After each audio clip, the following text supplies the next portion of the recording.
welcome to another episode of Wear Many Hats. My name is Rachel, and this is the podcast totally dedicated to the FM workplace property industry. Today, we have a fantastic guest with us. We have Aline Levry.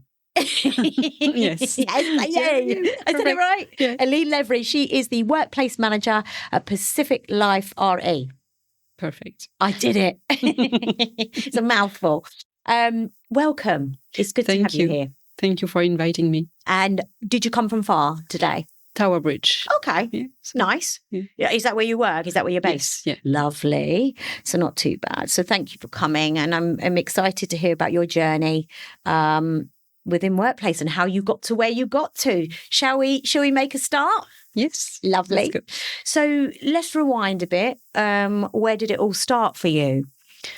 If we are focusing on the workplace life of my of my experience, back to birth. I would say before COVID, I was looking at leaving the hospitality industry where I'm from, and I was just trying to find a job that was still customer service orientated. Yeah. But maybe more structured in terms of hours, because in the hospitality industry, you know when you start, you never know when you Weekends, go. Evenings. Yes. And I loved my experience. But when you are at certain position, you need to be available for your team. And because I love caring and I love looking after people in the hospitality industry, I was working crazy hours. Yeah. So I wanted just to keep working as hard as I used to do, but more like kind of a more work life. Exactly. Corporate type of hours where corporate hours. Yes. Something more civil.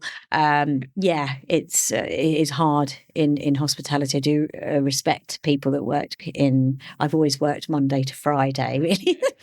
So this is where, how I ended up working in the workplace facilities world. Yeah, so take us back a bit, because I've obviously done some research on you from LinkedIn, and you started as an accountant. Is this right? Yes. It takes me a very long while back. Yeah.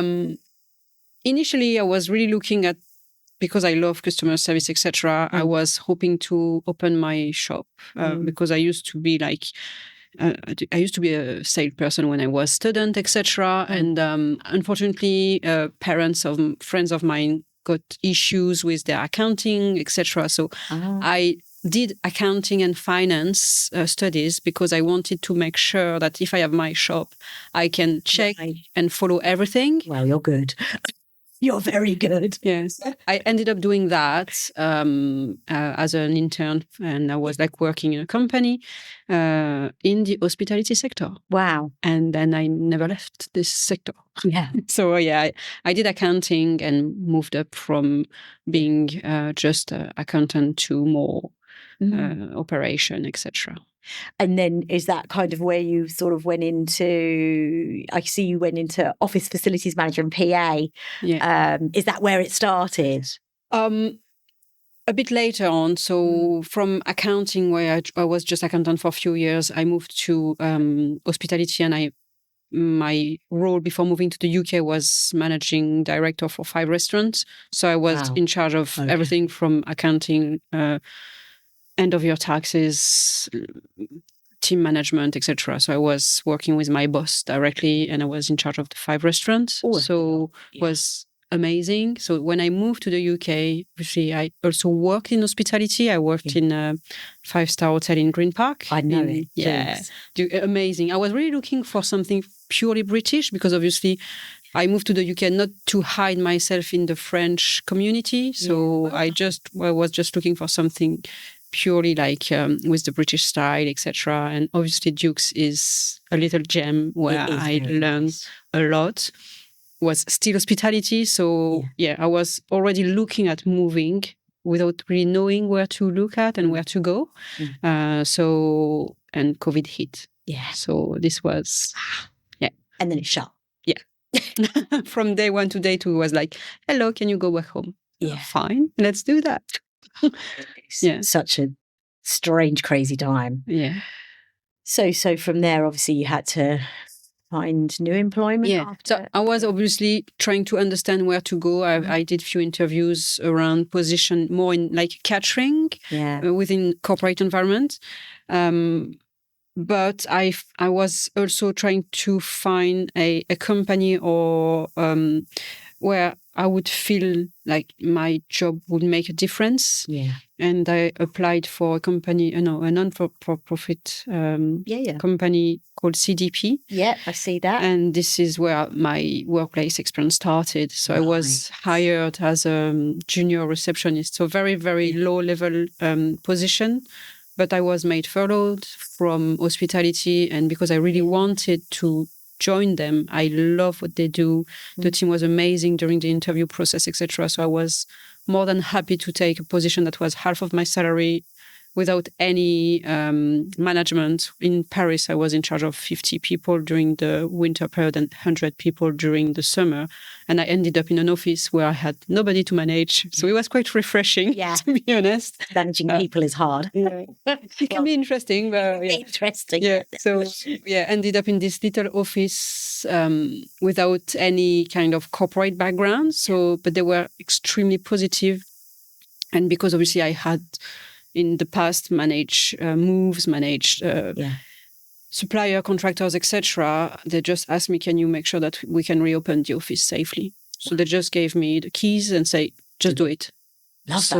And it was very nice because I was able to learn how to interact with building management, how to understand the law around leases, what was the mandatory request for an office, etc. at my little level. So I was like just taking knowledge. It's kind of a blessing for you. Then, it was. Yeah. And I think it was like a two-way thing. They were paying me an interesting salary and I was like able to learn and they were always available for me. They were very supportive.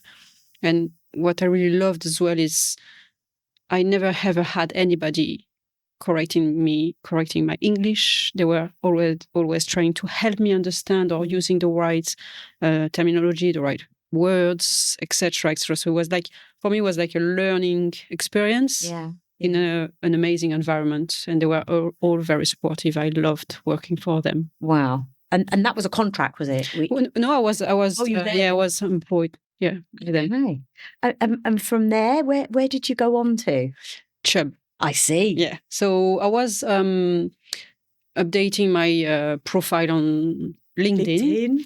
And obviously at some point, after a year, etc., where I was able to reopen the office and do a lot of changes, implement processes, etc., I was like reaching a point where my development would be either too much for them or too little for me. So it was like, what do I do? Yeah. So I've started to update my profile, etc. And somebody from Chubb, the head of facilities back then, contacted me because she saw my resume and she loved the fact that I was from hospitality and also I was able to manage an office at the same time. So she wanted to improve the customer service for the London office. Yeah.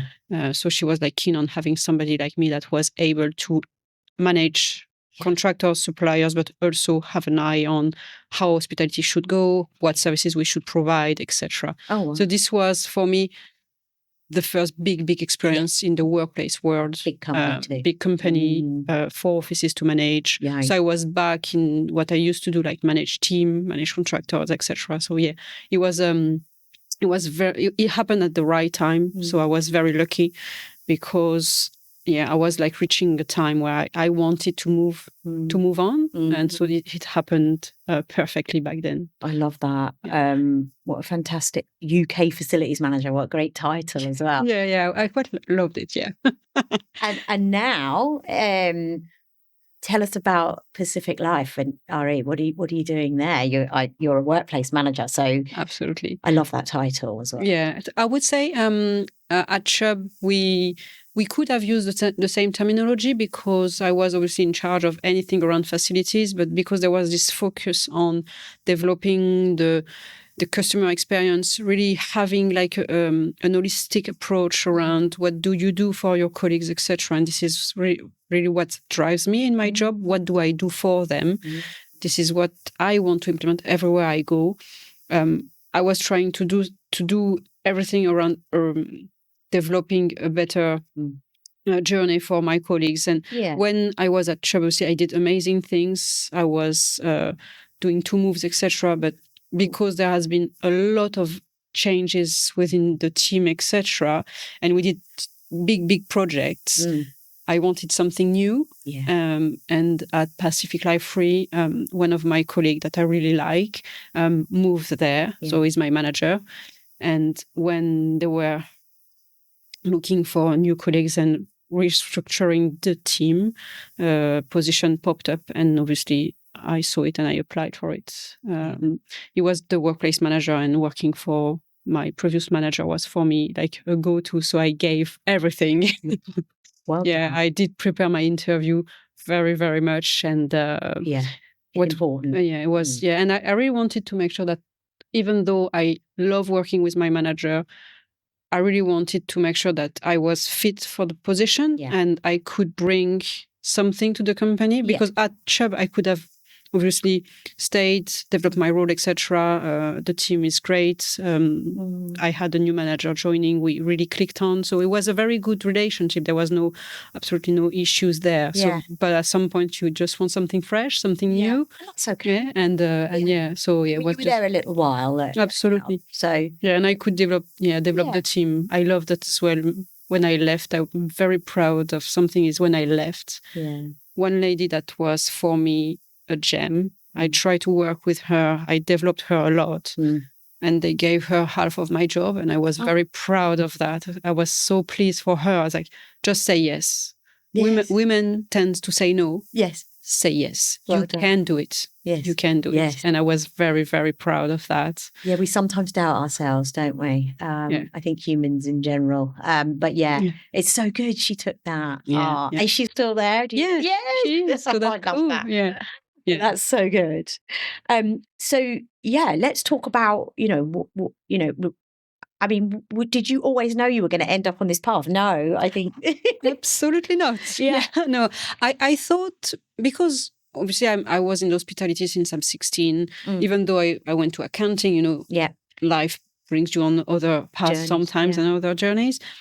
I thought I would end up hotel manager or operation director for a group of restaurants in the UK, or maybe managing a big catering contract. But when this opportunity arose, I was like really keen on being able to do multiple things. Initially I really didn't. I couldn't even imagine this type of role. I was not really aware of this like kind of industry, and this is do the podcast. Absolutely, I get that completely, because you don't really understand the importance of facilities and workplace when you are not part of the team, I would say, or part of this industry, and especially when you are completely outside of the corporate world, because in a lot of sector, you don't see this importance of managing buildings, offices, etc. So it's sometimes done in the background a bit, isn't it? Absolutely. And this is why we need to pull this forward and let people hear how great it is as an industry. So who or what gave you that real push in your career?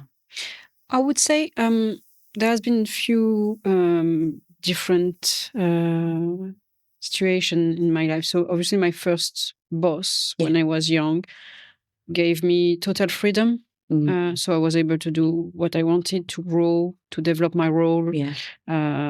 He gave me confidence in taking ownership of my decision, making risky decisions as well, etc. Always pushing me. Nice. His best. He was always happy to say, "Ask Aline." So it was in the end I had to find the solution because it was like, "Ask Aline." So that was back in France, and then when I moved in the UK, I was also. I was very happy to meet with the hotel manager at Duke's. She's a French lady called Samantha Rieu, and she's an amazing manager. She gives you everything she can. She never puts you down. She always tries to protect her team, etc. So it's what I used to do myself for my team. So being part of a team where your manager is like that, it's refreshing. It makes a big difference. Then at Chubb, I met my current manager. But before that, when I was at CDP, I used to work as a PA for the global director of climate change. So she was chief information officer, etc., Nicolette Bartlett. And she was always like telling me, you can do it, just do it. And yeah, it was always like that. So she was asking me to do things without even thinking I could not do it. So she believed in you. And it was All like of them amazing. believed. Yeah, it was really, really nice. And then when I moved to Chubb with Nick, we used to see things differently, and it's still the case. So he has his own vision, I have mine. Yeah, but we are really you gel together. Yeah, exactly. And he just trusts my decision, always challenging me. Yeah, sometimes like, oh my god. But you grow exactly with those challenges. Exactly. Don't you? Yeah. When I moved to Pacific Life Re, the first few things that we had to do, obviously, because I was new to the company, I had to set my goals, etc. Yes. And one thing he told me is like, Aline, I know you. You're going to have to write your goals yourself. I'm not doing it for you. Say, that's unfair. I'm new to the company. Say, yeah, but I know you. So do your things. I won't do it for you this time. So I was like, okay, that's unfair. Because if you were... if it was someone new, you would have helped me. But no. So I think sometimes people pushing our limits because they know we can do it. That's kind of refreshing too. Yeah, it is. Yeah, because then you believe in yourself a little bit more. Exactly. So that's good. Yeah. I think I've been lucky to meet very, very talented people. Yeah. And what I loved at CDP as well is whatever the position was, everybody was interacting with anyone without any difference. Team. So you could talk to the CEO, you could talk to the director. I like that. Or anyone. Everybody was on the same level in terms of relationship, etc. I like working like that. Yeah. It's nice. Everybody meets everybody. Everybody knows everybody. Exactly. We all pull into each other's strengths. Yeah, exactly. Yeah, and then help each other where we're not so strong. I like that. So let's talk about your job today, at Pacific Life RE. Re, I keep saying RE. Re. It's fine. So what do you do? What does a day look like to you in your world there? I would say every day is different from another. At my position, I'm managing a team. So on a daily basis, I obviously support them when they need to manage different issues. I need to guide them. The position at Pacific Life Re is new. That I'm working on a lot of processes, implementing them, training the team, changing the way people are using the office as well. Mm-hmm. The company has grown a lot, and before people were able to do things themselves, but now we need to make sure the office is okay and available for everyone to use in the same way. So my day-to-day job is more to put structure around how you use the office, who interacts with who, how the girls make themselves available. So it's more, I'm a lot on processes and creating a better place for work. I do also obviously manage the suppliers, the contractors, etc. So I've made a lot of changes. So every day is a new day around what's the next step, with who are we working, did we implement the right vendor, is the product that we bought okay for the team, does it meet our needs, is it too expensive, not enough expensive, too cheap, etc. So there is a big balance. And we are currently also starting a move project. The office is moving. So this is also something I'm on, looking for new suppliers, looking for different type of furniture, etc. So so I leave the big work to my manager and the project management team, and I'm more like purely on the ground. Yeah, on the ground, like wearing many hats. Exactly.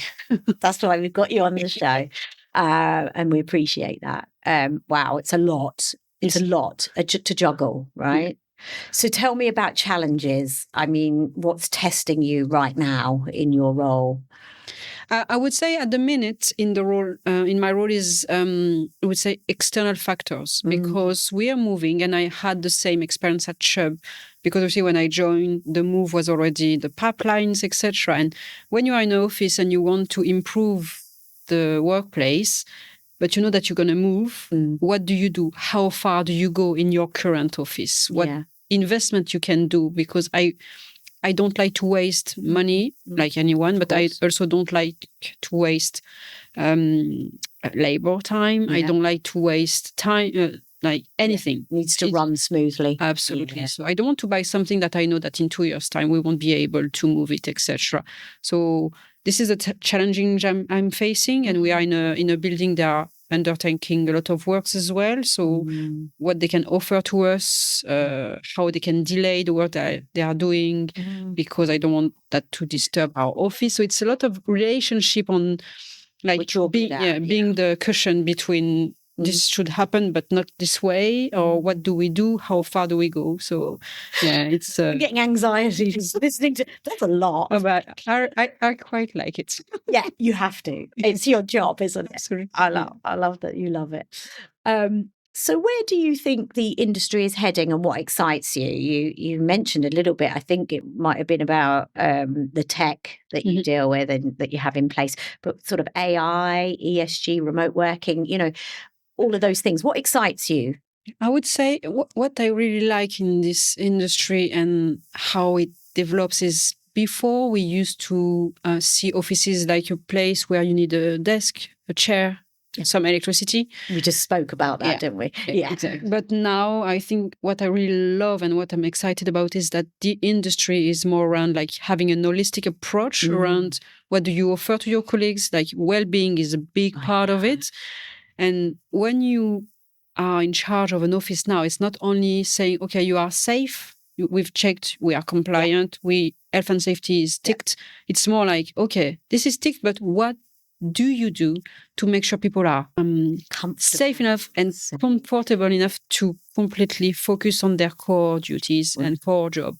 My job is to make sure that when you go and when you arrive in the office, the only problems you have are because you need to finish your report because your manager is asking you this and this and that, but nothing around the office. You have a place to go.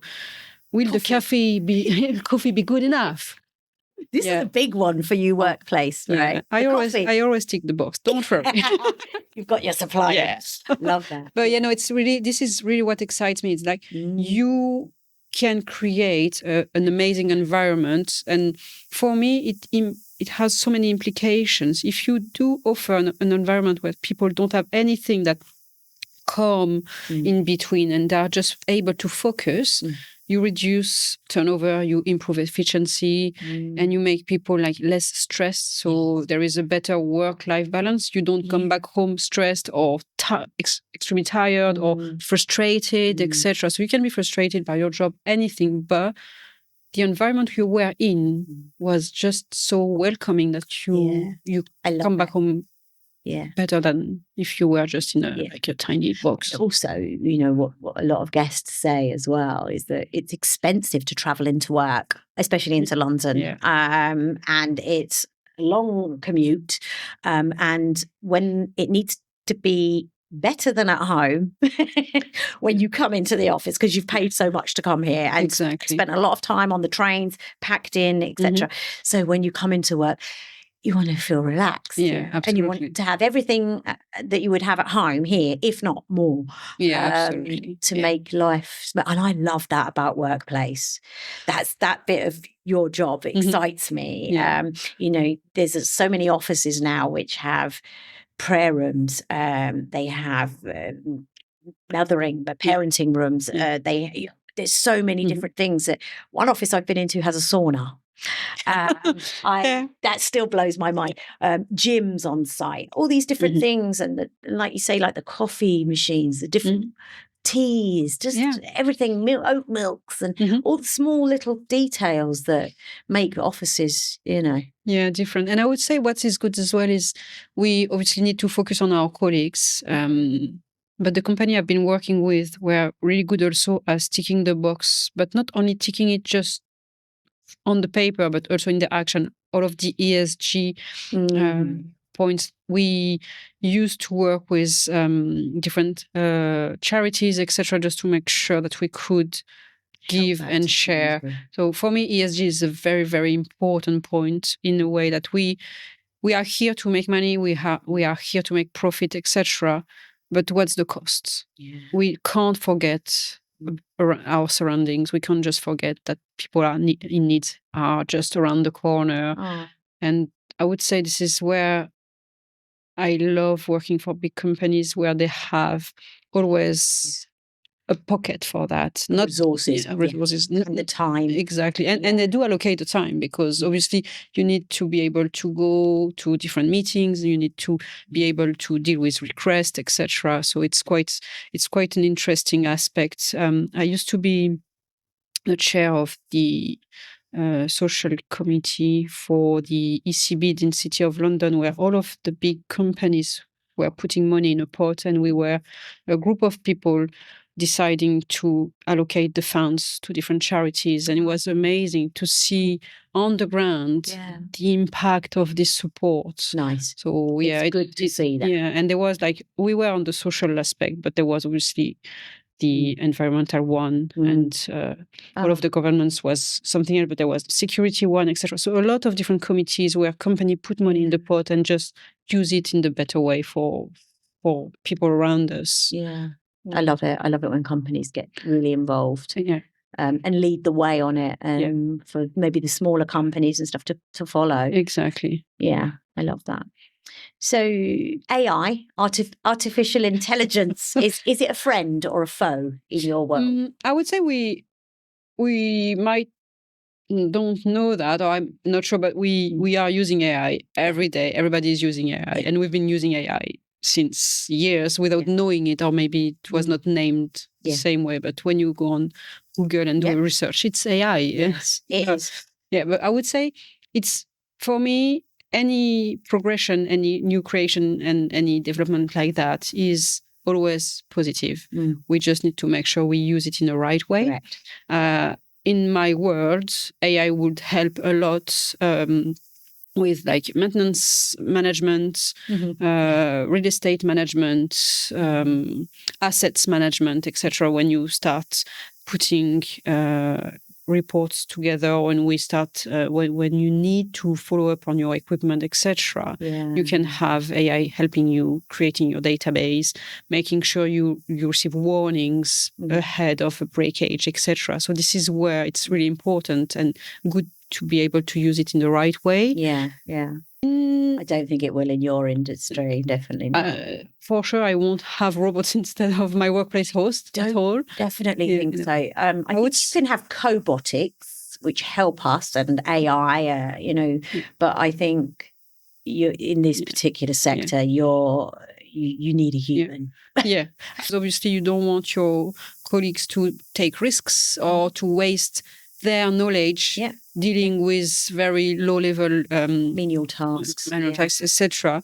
So if you do use it to ensure that your colleagues can just focus on the right jobs and tasks, it's a good thing.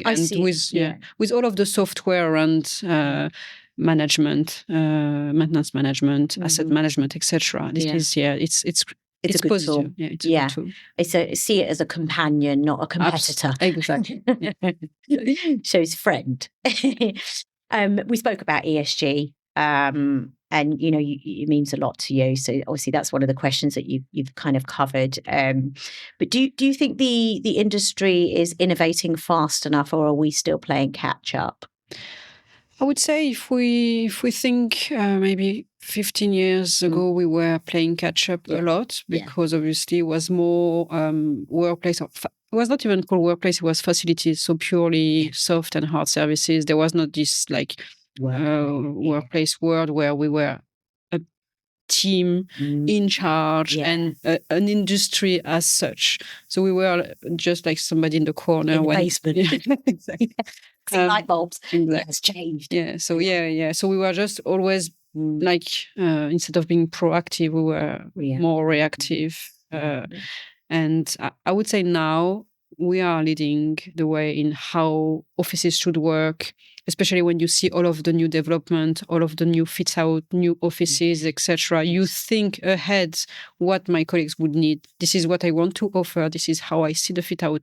Is it fine? Do you need something else? And we can see when we are ahead, when you come with ideas and you ask your colleagues or change management team or champions, etc., what do you need? What's missing? And say, I don't know. Yeah, I'm not sure. Oh, that's fine. Oh, you already put that in the plan, or you already thought about that, etc. Yeah. So there has been a big shift since, I would say, 15 years, something like that. And what people want and expect now from offices. Yeah, I don't think I'd like to go back to work in an office where it's very plain, very boring, very... cubicles, one after the other, people not working together, not engaging, not able just to move the head. Hey, can you help me with that? Or, everyone was sort of cubicled in, weren't they? Exactly. Yeah, no, it's very exciting. I like where we're going, heading in the world. So looking back, what moment or project are you still proud of today? You did mention one earlier, but tell me. I would say I might mention 3. If I can. Yeah, you can. Yeah. So the first one, and I mentioned it, is when I was asked at CDP to reopen the office. It was obviously one desk per person, etc. And I implemented a hot desking policy, and I changed everything from one desk per person to a hot desk thing. So good. Yeah. I was supported by the IT team back then. They were extremely cool because I was always telling them, can you do this for me? Can you do that for me? A lot of tech involved. Yeah. So all of the creation of, obviously there is a lot of, in the background, you need to create a lot of calendars, etc. So there is a lot around the booking system. It was fairly new, so I was just doing that internally on Microsoft. So it was like very manual, etc. Even all of the booking system, I was like correcting it, editing it, changing all of the settings myself. But I was really happy when they came back to the office. They were really happy, and I was pushing them to mix between people. Initially, I didn't want to create neighborhoods, but I stepped back because I understood that people wanted to sit together. But it was like a learning curve for them, for me. I loved it, creating that with my colleagues from IT. And it stayed like that, yeah? Yeah, it stayed like that, yeah. When I moved from CDP, the person who took the role after me say, oh, why this person does this, why this person do that, etc.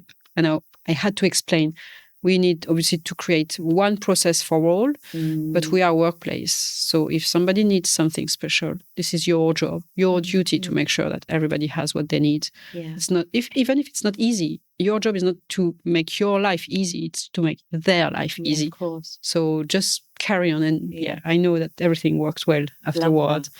And obviously, more recently, my 2 big projects were obviously at Chubb, I created a full catering provision. My background in hospitality obviously helped me a lot, but I was able to create like the full offer with a new barista bar, kitchen, selecting the equipment, etc. So it was a big thing. And very, very exciting, like selecting what product I wanted. And I did challenge the architects, etc., saying, no, I don't want that. No, please correct this, do that. So it was a very interesting collaboration.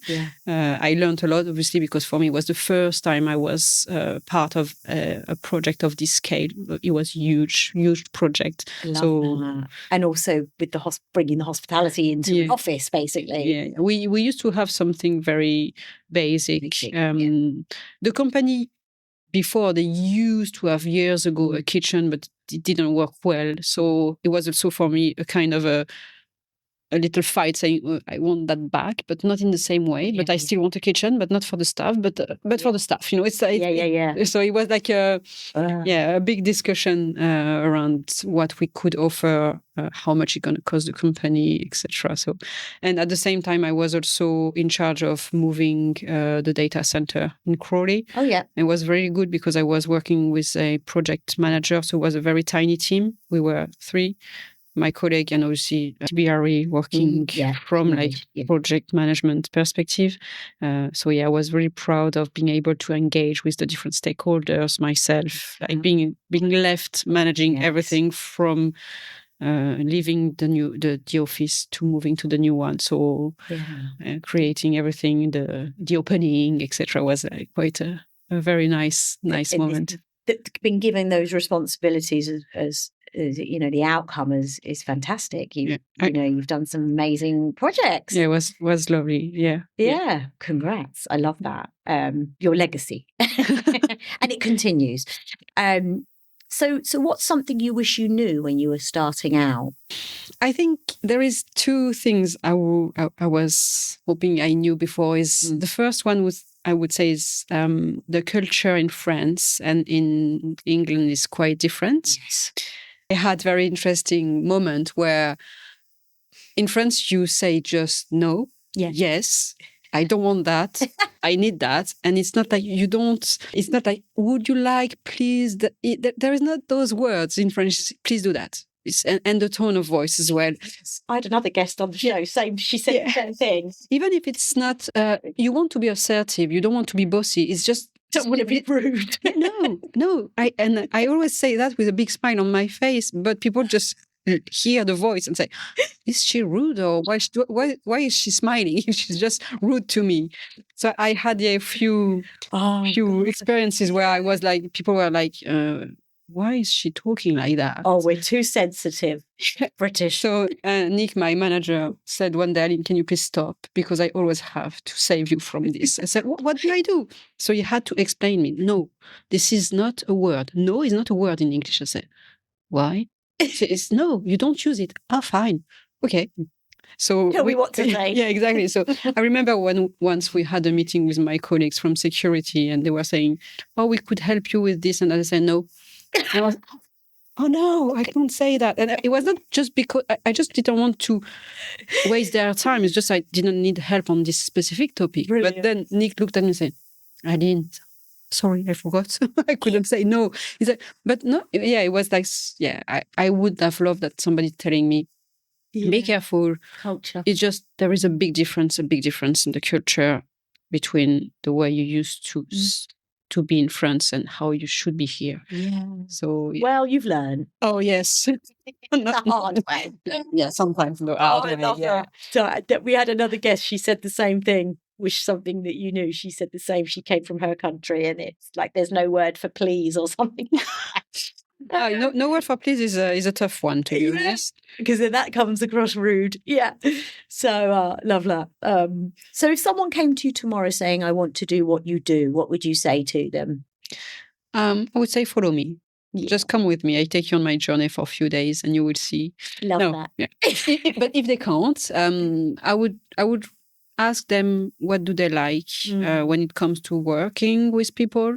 I would make sure they understand that the workplace is about your colleagues, not about yourself and your own person. Yes. It's about what you want to achieve for different stakeholders. So I would ask them if they like to juggle between teams, if they like to wear many hats. Because you can work some days on your laptop, being on your own, etc., just doing processes, blah, blah, and one day you just keep on going to meetings.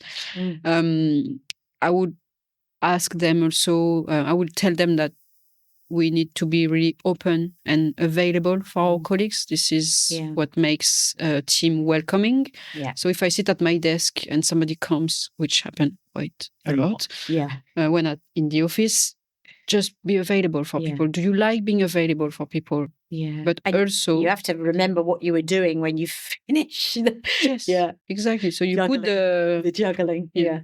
I would just make sure that they understand what this industry means to me, at least, and also making sure that they are interested in working very, very different around different topics. Yeah. Because I can be dealing with a big maintenance issue one day. It would be very complicated. I would have to understand terminology, negotiate quotes, even though I'm not an engineer, but I need to understand technical stuff, even though it's not my field. I need to know it. I need to be able to challenge my suppliers.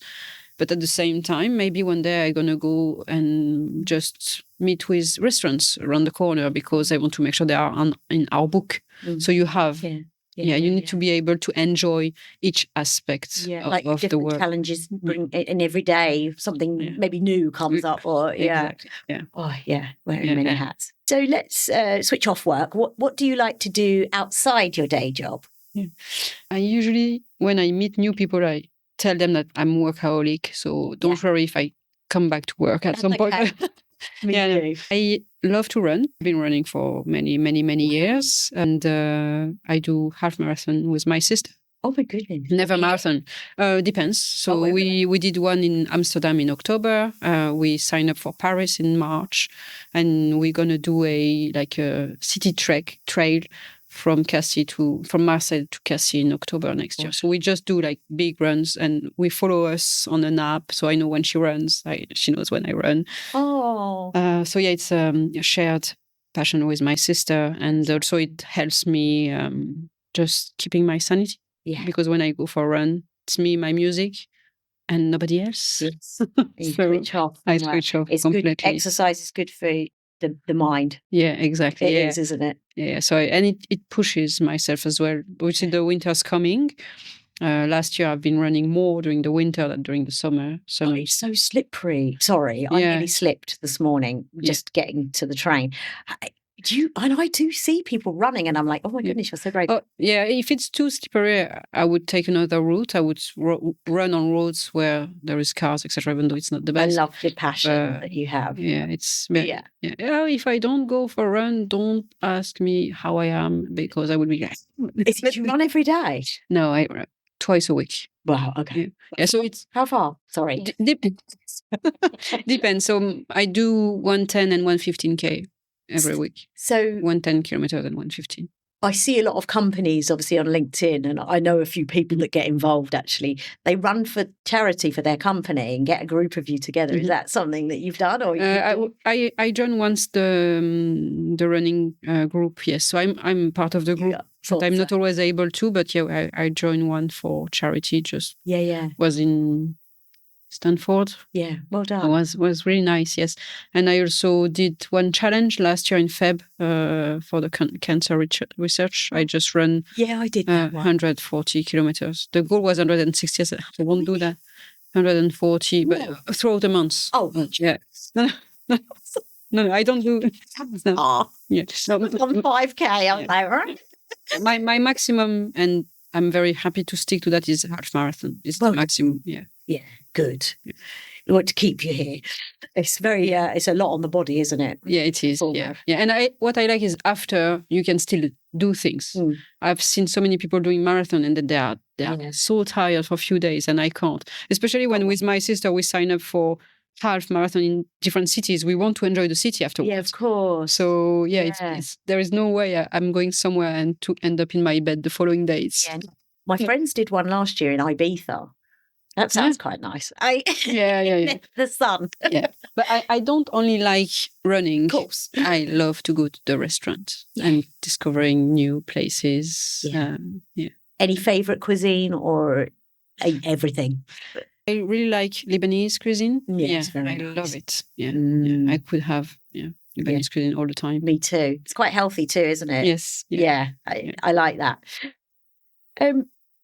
Love all that. That's a lot. So last one, what's the best bit of advice you've ever been given? I still remember it today. So Nikki Bartlett at CDP, when we did our exit interview, she told me to never, ever leave someone stop you.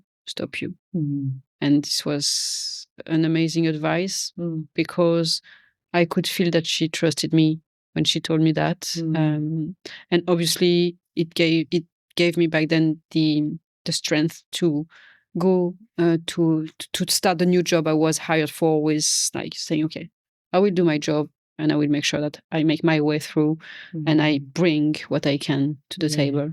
Lovely. Yeah. Gave you that boost. Absolutely. Definitely. Love that. Oh, thank you so much, Aline. That was lovely. I've really enjoyed our conversation.